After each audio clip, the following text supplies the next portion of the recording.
Sveiki. Šiandien su Vilniaus universiteto docentu, hidrologu Gintaru Valiuškevičiumi kalbamės apie vandenį, klimato kaitą ir ar vanduo yra mūsų strateginis išteklius.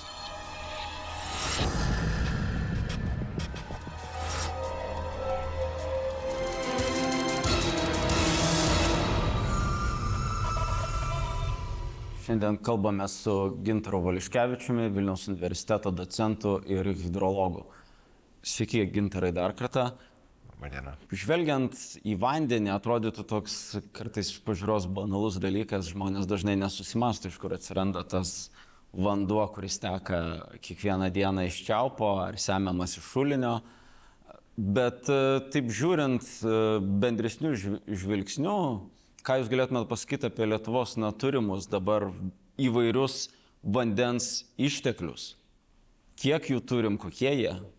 Lietuva kol kas gali džiaugtis savo vandens ištekliais iš tikrųjų ir esame vis dar ir turbūt dar 21 amžiuje išliksime drėgmės pertekliaus zonoje, tai jau yra pliusas, reiškia bent jau paviršinio vandens išteklių irgi labai tokio didelio trūkumo nejausime.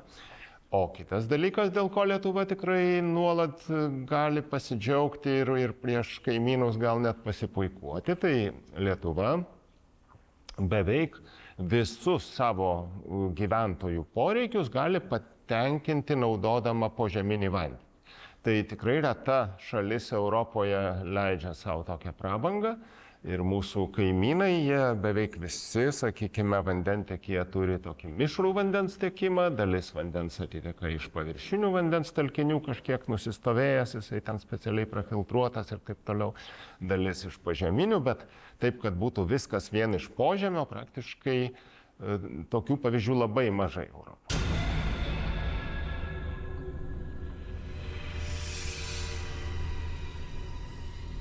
Klausyk, vanduo ir man iš karto asociacija mums Astravo atominė elektrinė pas kaimynus, ar ne?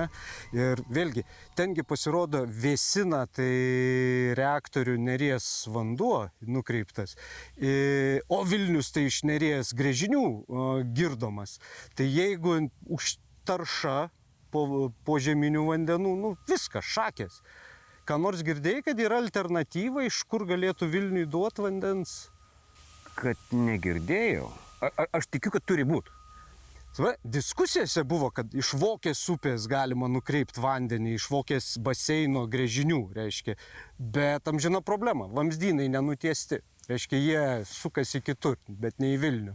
Ir niekaip nepadarom nuo pat Astravo elektrinės. Kaip ten bebūtų, pasisiuntė, bet tada ką patart žmonėm, kaip su to vandeniu daryti? Jo turėti iš anksto? Prasidėjus kriziai. Kiek tu gali turėti vandens? Keliolika litrų, ar negali paskaičiuoti, ten bambaliais 40 litrų, ten yra skaičiavimas, ten 3 litrai žmogui per parą, jeigu ne karštą naudojimas, organizmui. Jeigu nesipraust. Jeigu nesipraust. Tai ten alternatyvas, gali kitaip apsitarnauti. Bet šiaip jeigu daugiau, tai taip. Yra vienas iš ukrainiečių patarimų, kad kol yra elektra, paleisk vandenį į vonę, į kibirus, į viską, ką turi, nes Ilovaiske jie turėjo problemų 14 metais apsuptyje iš unitazų bakelių netgi sėmė. Bet čia yra variantas, nes praktiškai, kai žmonės vieni evakuojasi, kiti pasilieka, namai apgriauti, unitazų bakeliai yra vandens šaltinis. Iš Mariupolio, gaudam šitą patarimai buvo iš viso, sako, radiatoriai, šildymo katilai, ten ypatingai gamyklos buvo, techninis vanduo. Bet jis nėra saugus, bet vis dėlto vanduo. Paminėjai Mariupolį. Jiegi distiliavo jūros vandenį. Vėlgi.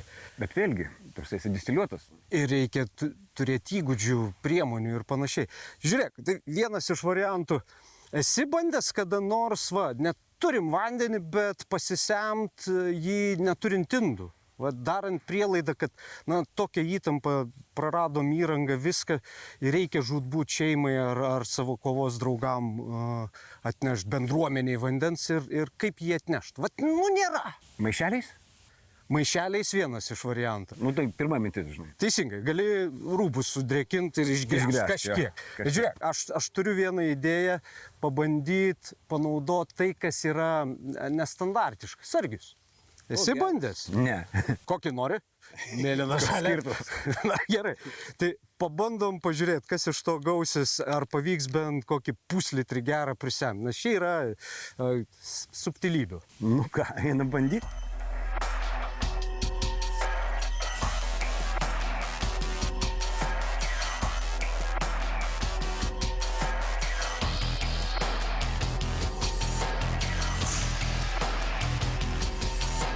Kitas dalykas, kaip saugiai transportuoti, kad nesuplyštų. Tai va vienas iš variantų.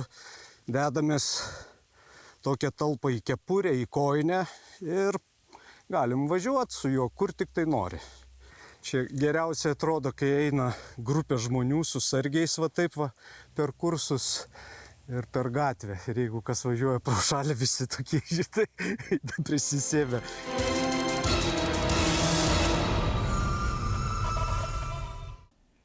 Na tai turime kuo džiaugtis ir šitą prabangą galbūt reikėtų šiek tiek vertinti.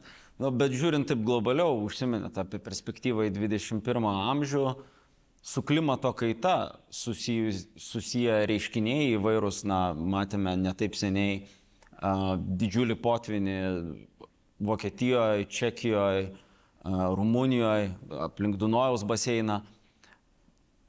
Ko mes galėtume tikėtis, Europoje, regione, besikeičiant klimatui, situacija būtent su vandeniu kaip tam tikrų išteklių? Ir ar Lietuvos, šitie turimi vandens ištekliai tampa kažkokiu tokiu, strateginiu dalyku, rezervų, tokiu turtu, kurį turime branginti?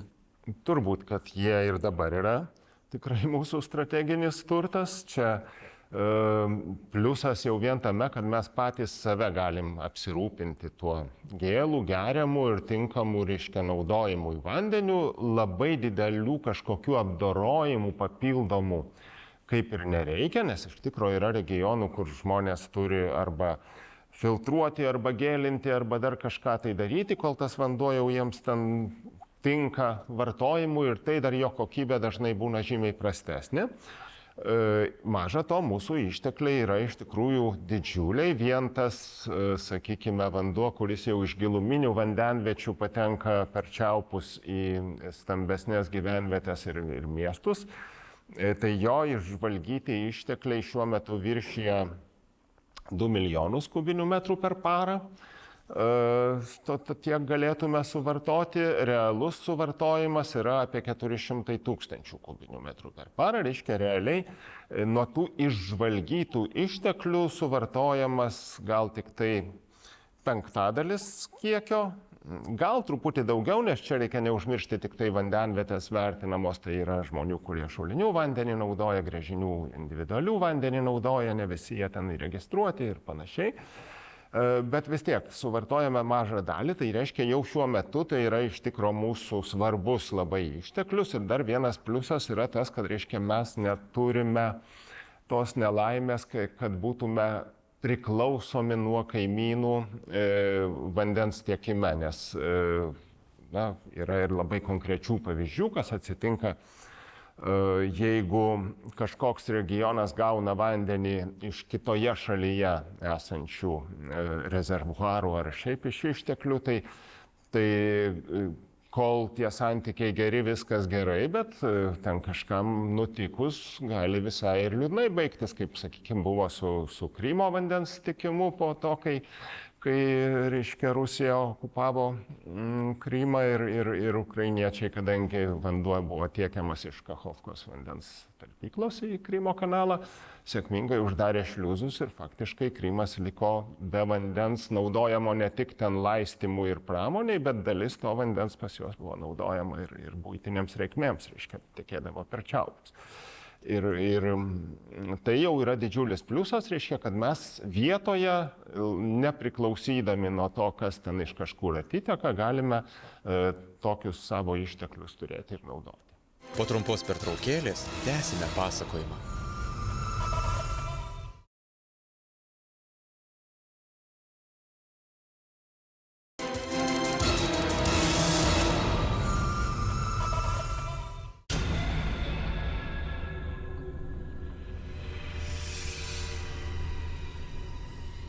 esam tarnavę, turistavę, aš tai va ir Karakumus, Kaukazą esu aplankęs. Amžina problema, net ir Lietuvoje intensyviai darbuojantis, kad netenki daug vandens. Ką mes galim patart mažiau patyrusiam, kaip valdyti? Nu, pradžiai žmonės turėtų suprasti, kiek organizmui iš tikrųjų reikia. Tvarsme, nes organizmai yra skirtingi, ten, kai sako, ten 4, 5, 3. Ne, žmogus turi pasitikrinti ant savęs. Mums Karakumuose patyrę vadovai tai iš viso pasikviesdavo per ilgesnę pertrauką ir prie jų mes turėdami išgerti specialų gėrimą, bet aš jį parodysiu neužilgo, pažiūrėsim, kaip pačiam atrodys tas reikalas. Vairuot galėsiu? Be abejo. O dabar stebuklingas gėrimas. Na, vėl pažiūrėsiu, kaip pačiam pasirodys. Labai įdomi bus reakcija.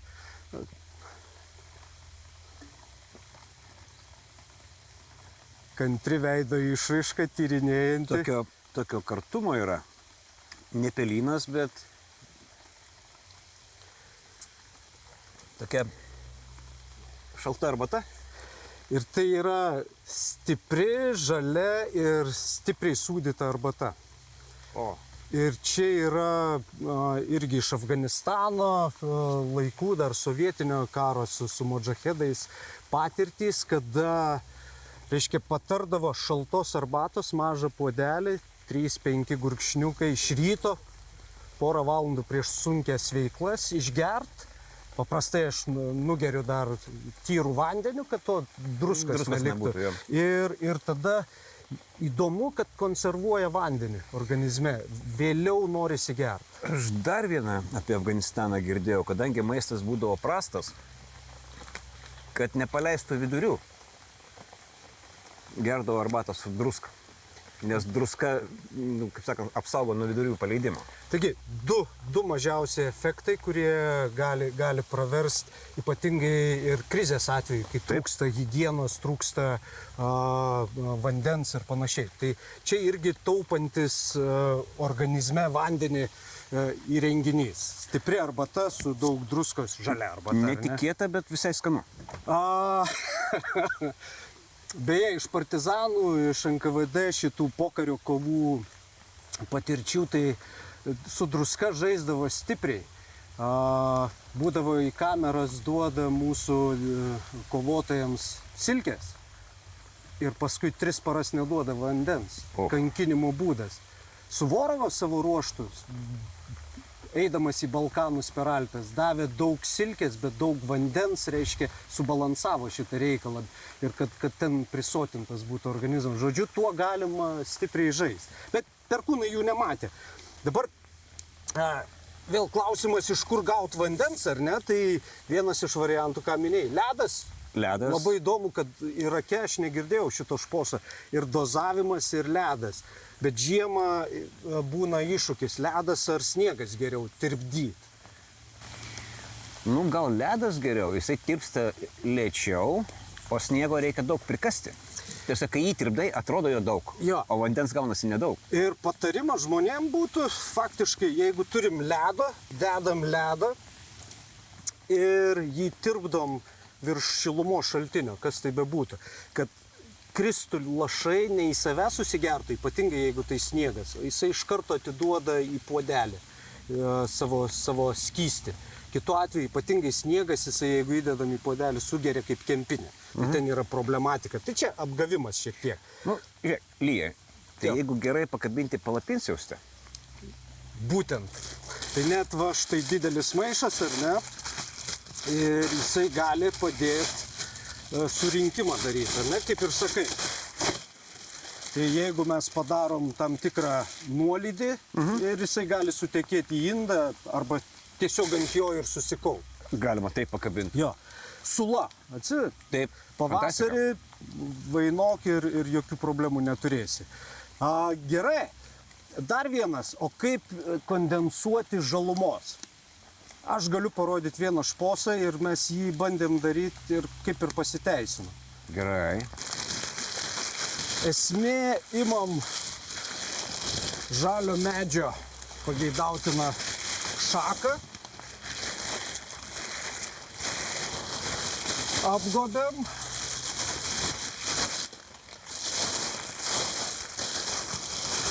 apačioj mes jį surišam ir pageidautina, aišku, kad jisai turėtų nuolydį, vėlgi, kad rinktųsi. Pati idėja iš šakų, saulės atokaito, iš ne šakų, o lapų kondensuojasi drėgmė iki tiek, kad lapai nudžiūsta, tiek atiduoda ir faktiškai nebeatsigauna. Ir ta visa drėgmė atsiranda maiše. Tai mes esam bandę ant beržų daryti, tai nedaug prisirenka, bet jeigu turim daug maišų pridėję, mes vis tiek tam tikrą kiekį vandens galim surinkti. Tai toks minimalus patarimas, turėkit daug šiukšlių maišų. Ir įvairių kalibrų. Gerai. Tai su vandens nešimu, va ką, žiūriu savo įrangai, pabaigsim. Galbūt yra va, ne tik maišai, bet specialios pripučiamos, kaip pripučiamos, išlanksomos, ar ne, talpos, kurios šiaip neužima daug vietos, bet galima, kaip su sargiu nešim ten litriuką, taip čia galima cėlus 5 atsinešti. Labai gerai. Ir rankinėlė yra. Jo, bet kai turim vandens, kita problema – jo švarumas. Šiaip moksliškai ištyrė ir patarė tie tyrėjai laikytis 3 etapų. Paprastas algoritmas. Filtruok, dezinfekuok, virink. Tai reiškia, ir tarp jų leisk valandą nusistovėti. Kad vis drumzlikės kažkokias, kurios lieka, nustotų. Tai virinimas daugeliu atveju daug kas sprendžia, bet ne visada galim naudoti ugnį.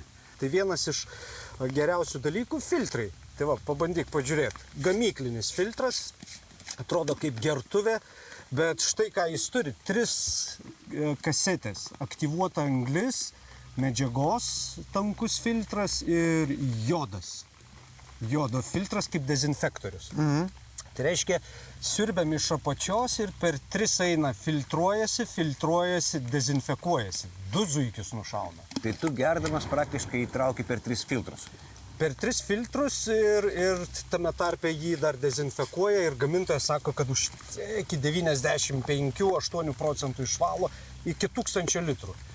Kas atrodo, matyt, priklausytų nuo vandens nešvarumo, bet vis dėlto įspūdinga. Gali būti situacija, kai neturėsim filtrų. Tada galim pasigaminti juos. Ir vienas iš paprasčiausių variantų galėtų būti skarelės, ar ne? Tos medicininės ar bet kokios skarelės, tai reikėtų tik tais, va, jeigu palaikysi už kampo, aš už kampo. Jeigu mes 3 sluoksnius tokius padarom, va, kita ranka, jeigu prilaikyti, aš čia kažkaip, žodžiu, mes va tokias 3 padarę skareles, vieną po kitos, einančią iš viršaus žemyn ir pridėję tiesiog smėlio, kad ir iš upės pakrantės, ir pilam vandenį, jisai filtruojasi per tą smėlį. Vienas po kito sluoksnio. Čia galima pridėti anglių, galima pridėti samanų į tos skareles ir filtruojasi. Tai toks pigiausias, greitas padarimas. Bet tai gali būti bet kokia medžiaga. Absoliučiai. Gali būti marškinėliai, bet kas. Švarkeliai. Jo, švarkeliai, absoliučiai. Bet čia toks variantas. Aš parodysiu dar vieną savadarbį, ar ne? Filtrą. Gerai. Štai. Jisai yra sluoksniuotas ir dedasi medžiaga ant dugno, tada anglių išlaužo per kokius 3–4 pirštus, vėl medžiaga, smėlis, medžiaga ir gali būti akmenukai stambiom druzlygėm surinkti. Tai variantas yra, kai nupjaunam viršų ir per čia pilam, ten turi būti, aišku, mažiausiai 1–2 skylutės. Taip, užtenka, jo. Bet galima ir atvirkščiai padaryti. Susiaurint gurkliuką ir, reiškia, nupjauti viršutinę dalį. Ir lygiai tas pats. Medžiaga, anglis, medžiaga, smėlis, medžiaga, akmenukai. Daug medžiaga sugeria nešvarumų. Sutrambuotas smėlis, sutrambuotas anglis jau ir dezinfekuoja, šarmas. Užmušinėja gyvius. Labai gerai.